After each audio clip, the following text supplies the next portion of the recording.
Hello everybody and welcome to this video. This is the round 4 bat rep of my trip to the Leeds UKTC Super Major. It's taken a while to get around to this one. I've just been extremely busy, and obviously the weather in the UK has not been indicative of sitting in front of a computer all day. So finally got around to this one. This was a really fun matchup. We were playing round 4, as I mentioned. So this is Linchpin, and this is on Dawn of War. It's probably the most controversial mission based upon the feedback of what I was sort of getting the general vibes at the event.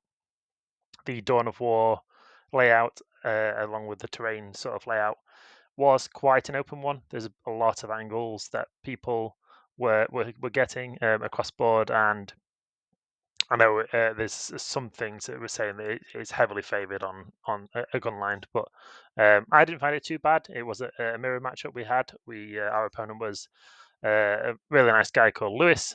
He was playing the Death Guard Virulent Vectorium.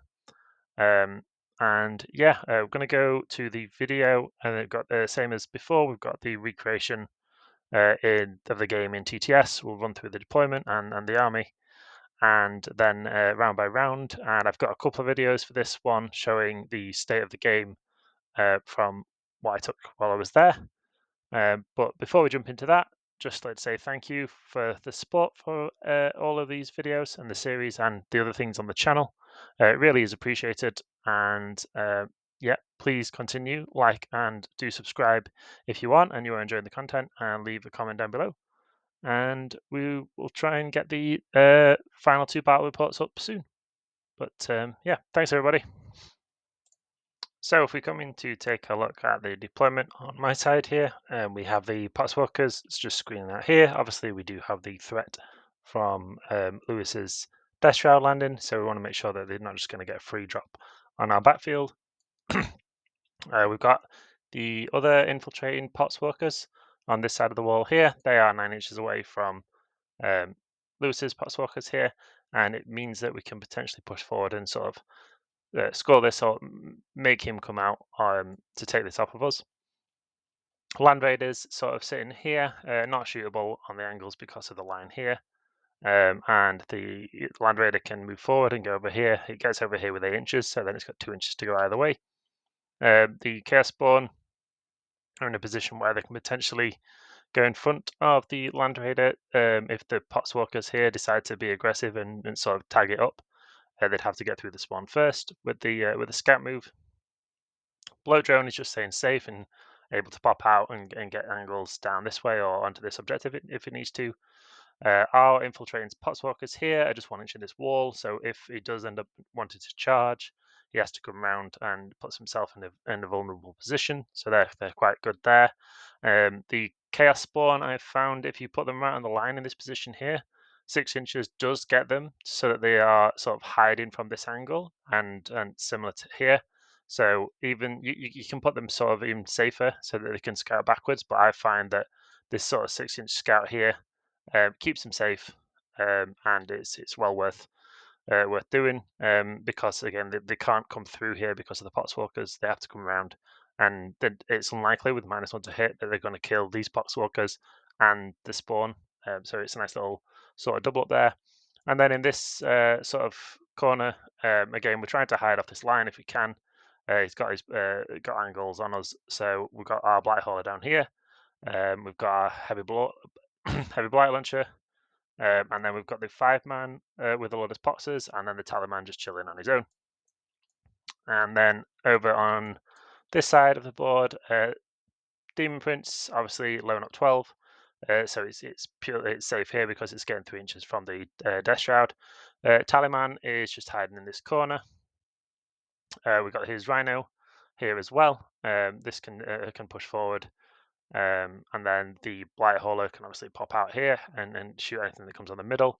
Plan is for this blood launcher as well.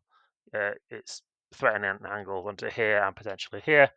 He has a bare bones 5-man just hiding in here to obviously threaten this objective, and then the Potswalkers doing sort of exactly what I'm doing on my side of the board. So yeah, we're both staged. I'd say quite aggressively. We want to be able to take the opponent's natural if we can. So that's why those potswalkers are there to force the engagement.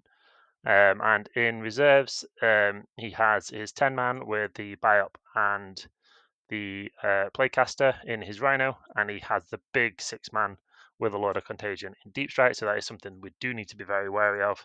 And then I believe 2 Blight Haulers were in reserves. Obviously, he wants to come in and potentially get melter damage onto my Demon Engines or the Land Raider. But that's it for deployment. We've got the first turn roll off, which we'll go into next.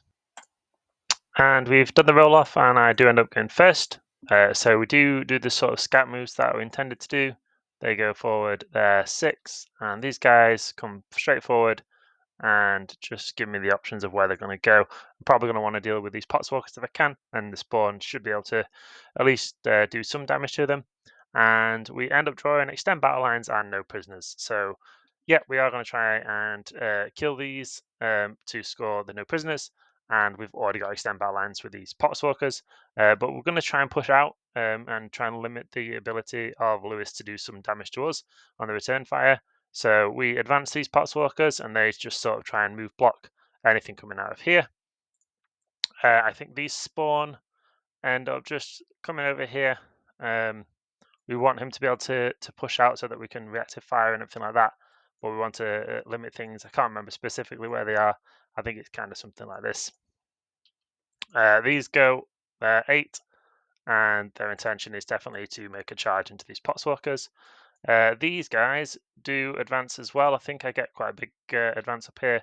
So these guys end up sort of trying to move block this objective, because what we've decided to do with the Land Raider is come over, it's 8, and then just put its just its bum onto there. So we've got OC5 on there, and the hope is that obviously with the Potswalkers, we kill enough of the spawn.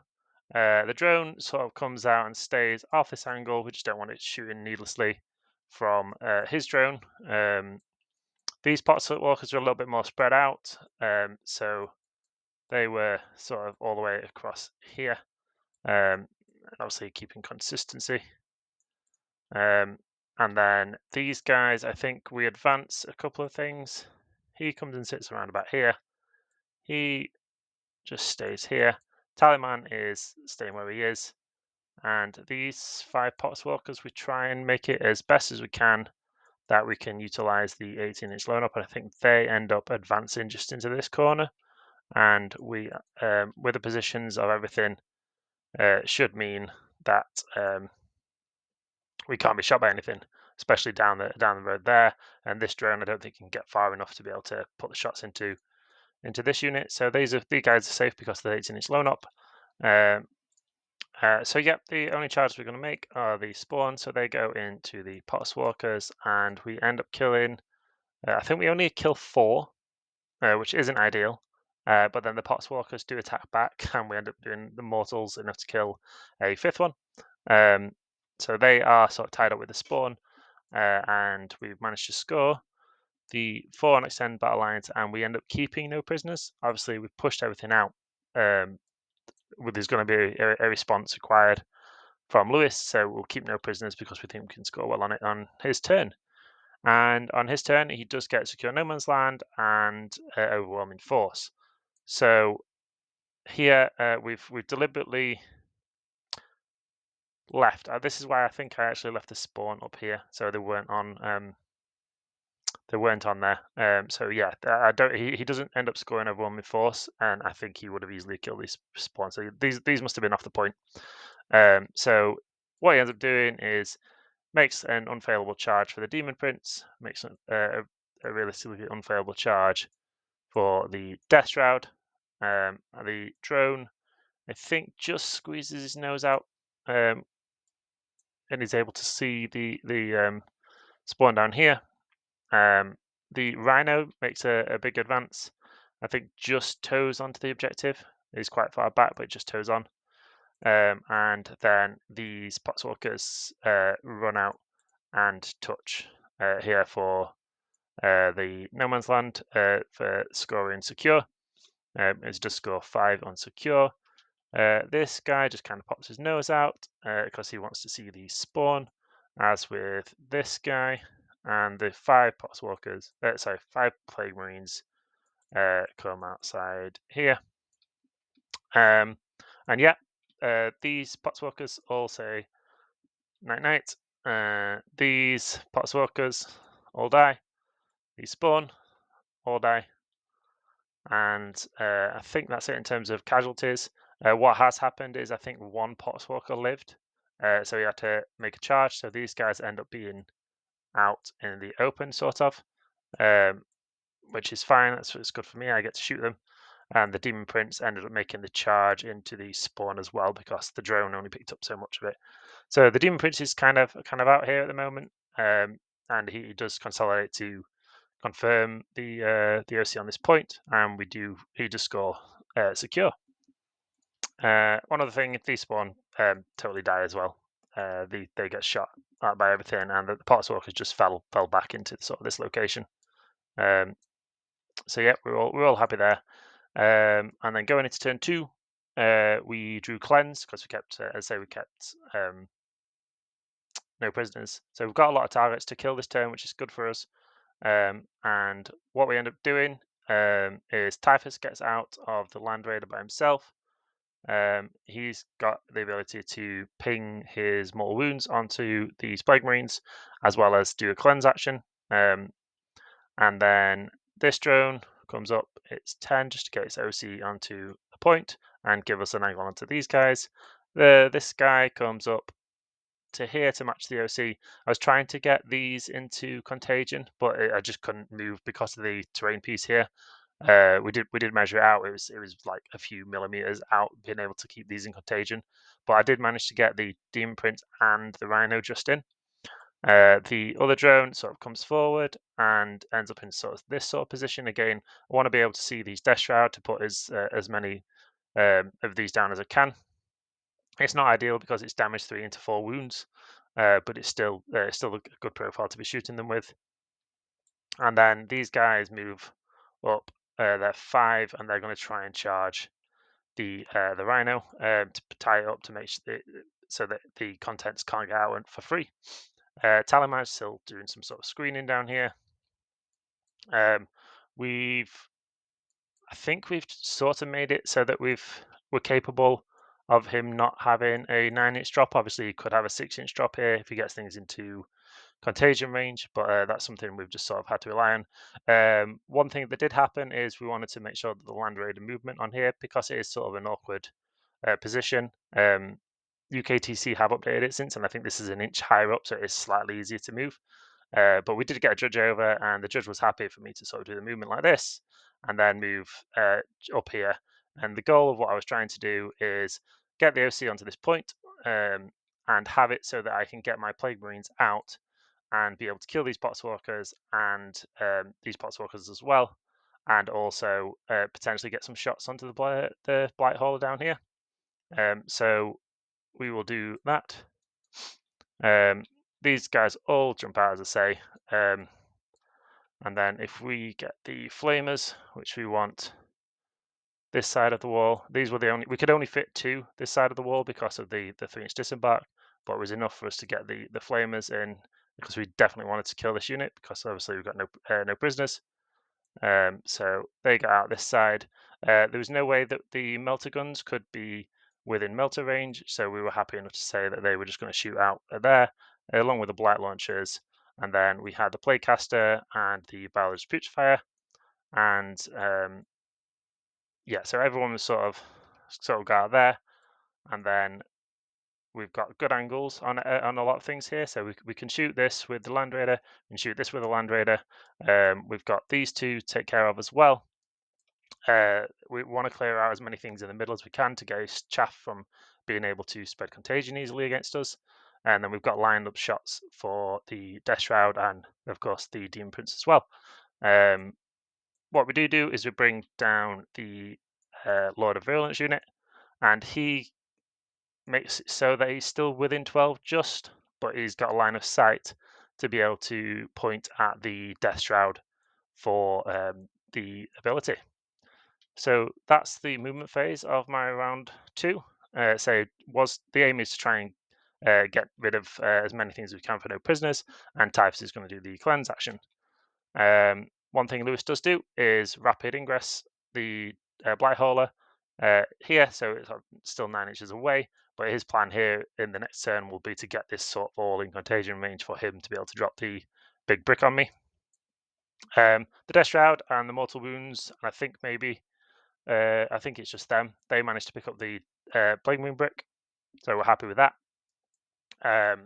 We end up killing one Death Shroud, so we don't do enough damage into those guys.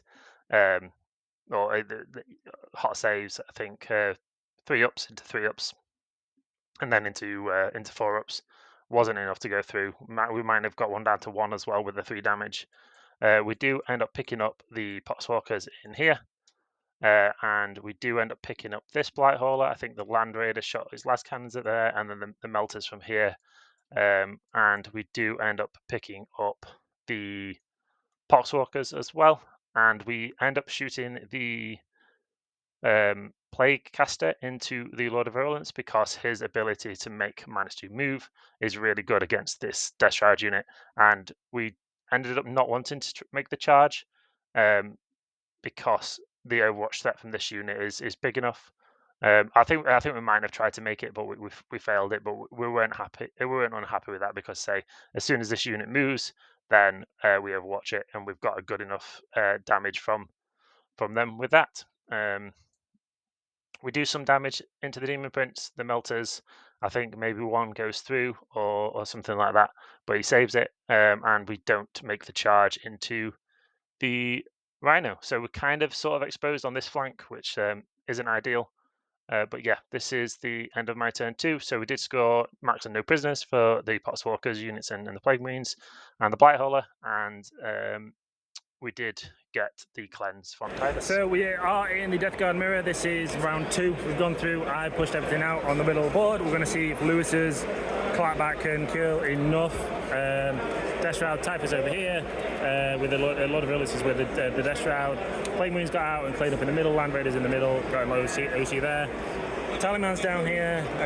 Lord of Pots is over there. He's got his Demon Prince there. His Lord of Virulence squad there. He's got a big ass 6-man Death Shroud with the Lord of Contagion and another Blight Hauler just down, and then the 10-man Plague Marines are in the Rhino. So we're going to see what happens. And we are on to Lewis's turn 2 now, and he draws Assassinating Cleanse. So the Rhino is an easy cleanse target for him, and I think that's the only one he does do. But doing his movement fairly quickly, this moves its 10 inches down here. And as I mentioned, the Death Shroud blob comes in with a 6-inch deep strike down here. The drone, I think, just lines up the shots into multiple targets if it needs to. He does bring on another Blight Hauler down here, which can get more shots into there as well. And the other drone comes down here. He wants to be able to shoot. He really wants to be able to kill all of these things down here if he can. And then we have, I think it's also capable of shooting down here. And then we get his Plague Marine unit out. So these all come out. They can obviously disembark there 3, and they've still got the move. So I think most things were down here. He did have some melter guns as well in his unit, so they came out down here, and everything else is sort of, it's not hugely relevant, but all the shooting's going to go into them down here. So these Poxwalkers and Lord of Potsers just end up eviscerating. Demon Prince can't make it past because obviously it's only foot Demon Prince blocking. This does end up living, and he ends up having to charge it, but then it does die. And as I say, this was a charge that he wanted to try and make, but he failed this. This was the turn, unfortunately, for Lewis where all of his dice betrayed him on his charge rolls. So this was obviously one of the main things he wanted to do. He had a 6-inch charge into Typhus and the Lord of Virulence unit.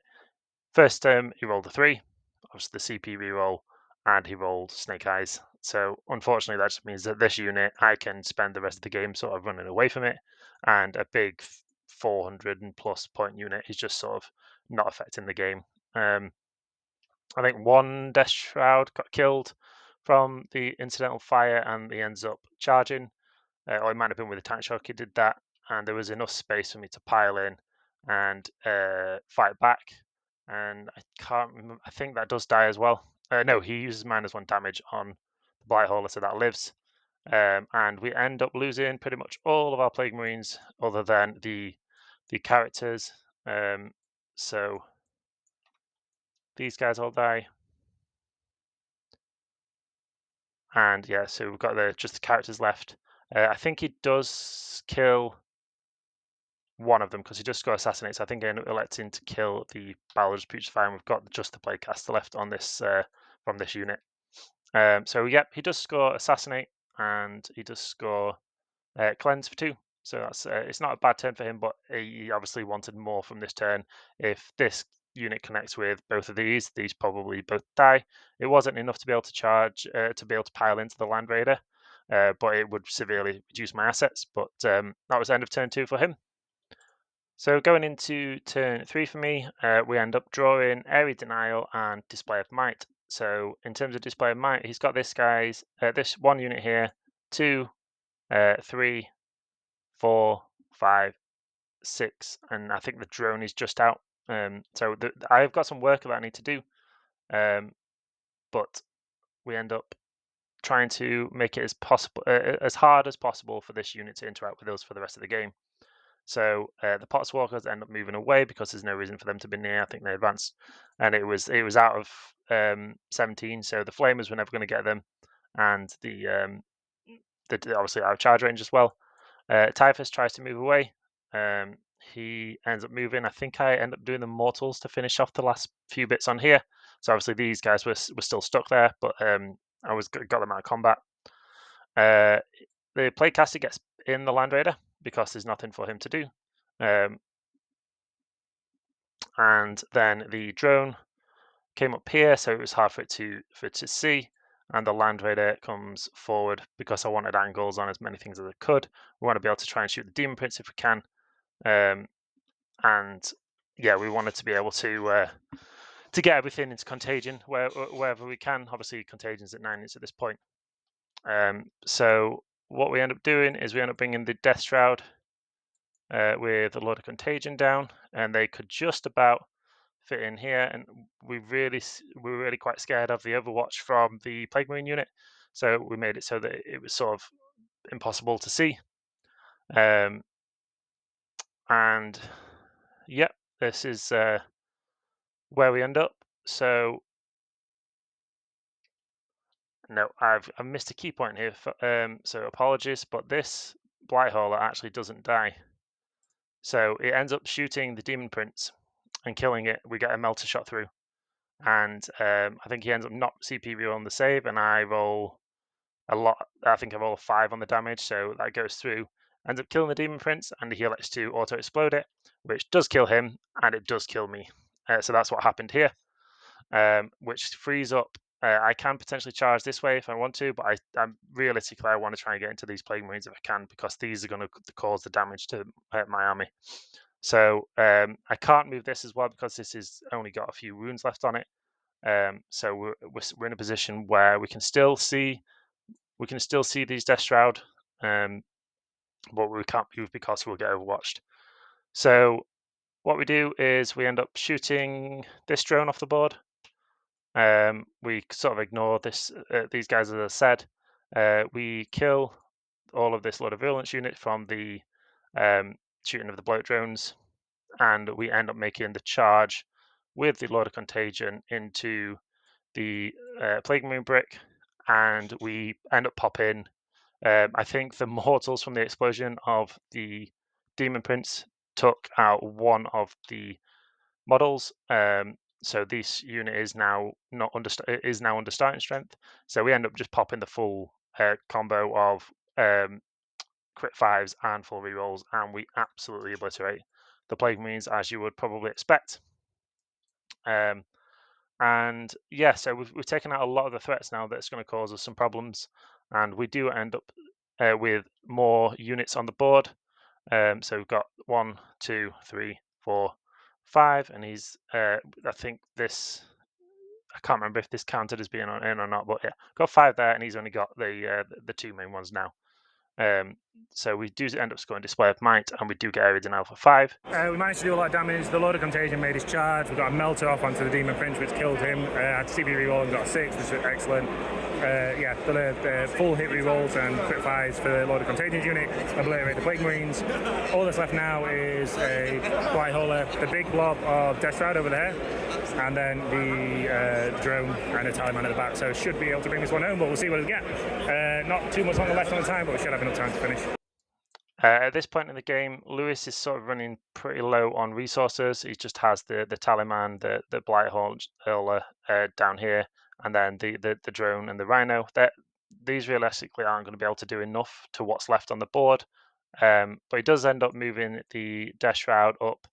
I think he ends up getting some Flamers in range because Typhus was weakened or whatever it was. Typhus does end up dying, and he does make the charge into the Lord of Virulence unit. So he does end up killing them there. So these guys are kind of just all in one big blob over here. And he does end up with Sabotage and no prisoners. So for Sabotage, he ends up not being able to do it. We did end up piling into the Rhino after we kill the Plague Marines, and no prisoners. So he wants to try and finish off anything small that he can get. So he obviously gets the no prisoners for killing the unit and the Lord of Virulence, as well as Typhus there. And I think he finishes off this drone. I can't quite remember fully on this point. But again, he's kind of run out of things to be able to kill me. I've just got tough things left. I've got a full health drone here, got a full health Land Raider, and I've got a full Death Shroud unit down here. So yeah, we end of turn 3 for him. It's just a case of keep away from this big brick, and we should be okay.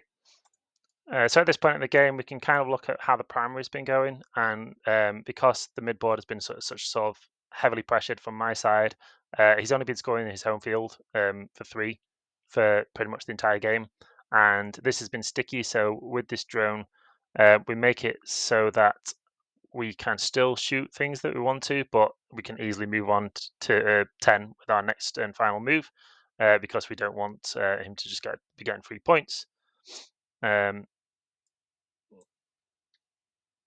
No, what actually happened was that charged the Lord of Virulence and tank shots, I think, and then with an advance, I know with a 10, it got into there, and it could potentially shoot. Yeah, so this is the problem with doing the bat rep from over 2 weeks ago. This was up here because it came to shoot, but whiffed on the drone. So yeah, we were able to take his home off of him. So we knew that the primary was going to be really struggling because there's no real way for him to get that back. The Land Raider ends up popping the Blight Hauler and moving as far away from these guys as it can. And he did end up killing on the last turn. But obviously these guys, I think he fell about the Rhino. So these guys just go into the launcher and kill him. And yeah, that's it. So he's just basically got this brick left now. And there's nothing else in the game that it can realistically do. So wrapping things up, we do score 3 points on behind enemy lines and 4 on bring it down because we brought down the Blight Hauler.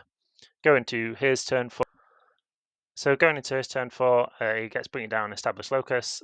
He's obviously not got anything to do locust with. He's not going to be able to get over into my deployment zone with these guys. He does trundle them forward, but he's over 17 inches away from the Land Raider, so he can't get bringing down with that charge. And then in my turn, I get locus and defend stronghold. These guys have gone as far away as possible so that they can't be charged, and I still hold it. And this guy does locus because it's an easy thing for him to do. And I think these just go over and kill the Rhino. But at this point, it's game over, and he gets extend battle lines for 2 because he stickied this objective. And Mark for Death, I think he would have eventually made the charge in and say that the Land Raider goes boom. But that was it. So yeah, as we can see here, we've done a good job at maintaining our primary, and at the end we got a big swing. And in terms of Lewis's primary, really hindered his ability to score any. The first few rounds, he wasn't able to hold any of the center objectives, and then by the time we were able to turn his sticky off on the home field. So he just wasn't ever going to score the primary he needed to keep up. Secondaries, he was doing okay up to the point of the round three. After round three, that failed charge for the Lord of Contagion unit really put him quite far out of the game. I feel. I think if that unit makes that charge, it obviously reduces my primary going into turn 4 by 5, and he gets that, and that unit's a lot further across the board. It becomes harder for me to move that land raider away. Obviously, he does score the challenger cards here as well. So if I lose potentially 10, 15 more at primary because of those two things happening, and he gains an extra 5 or 10, it becomes a much closer game. But yeah, I think it was an excellent game. I really enjoyed playing Lewis. Played the game in the right way. We were talking all the way through it. His wife was there, and hopefully enjoyed watching the game as well. And yeah, it's exactly what you sort of want. This was the first game on the Sunday, and knowing the army sort of helps with that because obviously playing Death Guard in the mirror. Virulent Vectorium is very strong. That the CP reroll and all the hits, that's very powerful, and he did make use of the sort of the auto explosion as well with the Demon Prince. And yeah, I think at the end of the day, it just came down to a couple of sort of dice rolls. That charge phase really sort of maybe deflated him a little bit, knowing that you've got 400 and however many points, 410 points plus the enhancement cost just on one side of the board as well, just so far away from everything else. I was able to, as soon as that happened, I knew I could just run away from them and make them sort of a non-entity in the game, and that's what's sort of reflected on the score. But yeah, a really fun game. I think I said in my Leeds recap, I think this was my favourite game of the weekend. A really fun opponent and a really well fought game. But that's it. That is the end of round 4, and going. So this is the first time we've gone 4-0 at a super major. We've done it before a small GT, but not at a super major. And I think there's 15 people then that have gone 4-0, or I can't remember the exact maths, but you're going to get paired into someone pretty good. And we end up getting paired into the top ranked ITC player in the world of Josh Roberts with his horrible Storm Raven list for the Stormlance Space Marines. And that'll be the next battle report I do. If people are wondering where round 3 is, I didn't take any footage on the day, and because of the hot weather in the UK, it's been kind of hard to get through to get these videos sorted. And just the nature of the list that I went against with the auxiliary cadre, it's quite a hard thing to recollect. So I'm potentially going to try and get in touch with Will, my opponent, on the Tryhard Discord, and see if we can just sort of have a quick sort of cliff notes of what happened, because I can sort of remember what happened on my turn. And obviously his insight would be good, so that I can give an accurate report onto what happened round 3, because there was a lot of bodies to chew through in that game. But yeah, it was again, thank you to Lewis. It was a lovely game, and that'll wrap up this video. Thank you everyone for watching. If you've made it this far, please do comment, like, and subscribe. Leave any sort of feedback on these on this format. Hopefully you are enjoying it, and look out for the next one. I'll see you all soon. Thanks everybody.